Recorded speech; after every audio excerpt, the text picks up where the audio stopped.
Pensions ఎవరు కూడా ఆపమని చెప్పలా, ఎవ్వరు చెప్పలా. కావాలనే వైఎస్ఆర్సీపీ ప్రభుత్వం తెలుగుదేశం పార్టీ మీద మెప్పం వేయటం కోసంగా చేస్తున్నారు. ఎందుకంటే సెక్రటరీస్ ఉన్నాయి, ప్రతి దగ్గర స్టాఫ్ ఉండారు, వాళ్ళందరినీ పెట్టి డిస్ట్రిబ్యూట్ చేయించండి,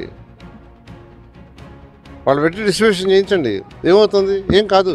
కానీ మీరు తెలుగుదేశం మీద ఒక అబండా వేయాలని ఇదిగో తెలుగుదేశం వాళ్ళు ఆపారం చేస్తున్నారు.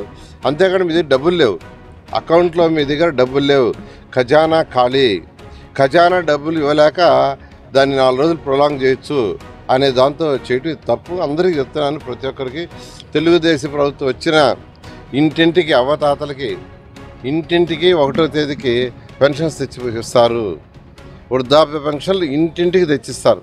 ఆల్రెడీ మా నాయకుడు చెప్పడం జరిగింది, ఖచ్చితంగా ఇంటింటికి తెచ్చిస్తారు.